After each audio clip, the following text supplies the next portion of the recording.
I'm Rob Collins. I am a Muslim. Happy Ramadan. And I'm going to talk about dissing interest.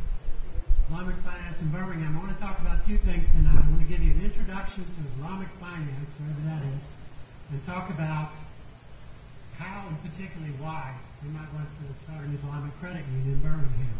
So first of all, finance. I'm talking about every way of exchanging and managing money, from corporate capital to garage sales. But particularly, what brings me to this issue is the problems that working people and vulnerable consumers have, especially the young and the elderly, with getting fair access to credit, trying to get their title back from title banks, that kind of thing. And the first thing you learn about Islamic finance, it doesn't charge any interest. So I'm thinking, how can that benefit the consumer finance situation in Birmingham? One way to approach Islamic finance from a Western perspective is to look at it as a subset of what we're used to.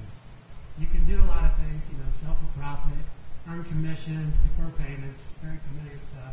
There's also stuff you can't do. You cannot charge interest. You cannot set up an arrangement where you get all the benefits from a deal, someone else bears all the risk. If someone comes to you and wants to take out a loan from you and you don't think it's in their best interest, you should refuse it. But this stuff's old, 1,300 years ago.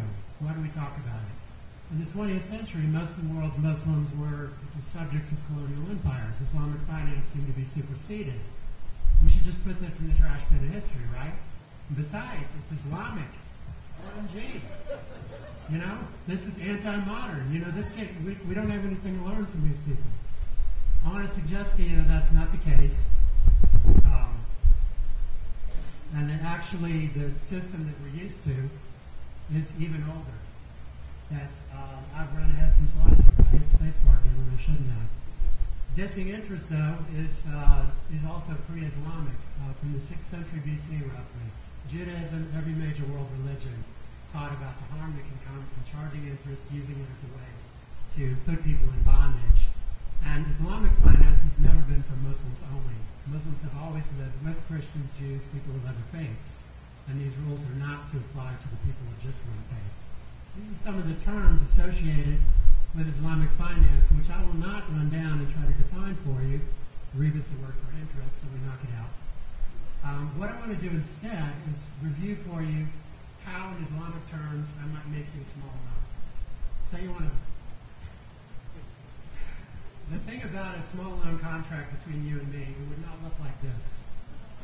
It would be accessible. It would spell out exactly what my costs and my profits are and what your total costs would be. The rule in Islamic business is either it's win-win or it's lose-lose. Risk and rewards are shared equitably. That's the fundamental principle. I cannot arrange something where I win by your loss. And the reverse is also true. Don't you love bullet points? Now, that raises a question. Is there anyone out there who's following these principles but not using, say, the Islamic brand name? I think probably so. If you look at the micro-lending movement, for instance. Take, for instance, the well-known website kiva.com, K-I-V-A. It encourages people to make nonprofit loans. There is still a step in the process where the rural entrepreneur, the distant entrepreneur, and it fades to green, is still dealing with someone who charges interest, but Kiva itself does not either collect or pay interest. Now, in the United States, we're sort of behind the world on the provision of Islamic financial services. Companies have been targeting the Muslim professional class, not working class people. Often they give us a conventional mortgage with Islamic icing, and we deserve better than that. Starting an Islamic credit union, it's been tried several times. It got lost in a maze of bureaucracy, raising capital, clashes of different financial systems.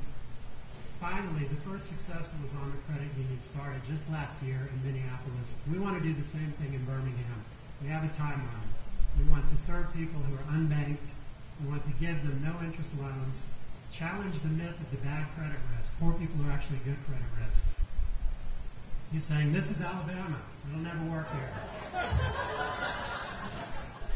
I think we underestimate the resourcefulness, the ingenuity, and especially the need for this kind of service here.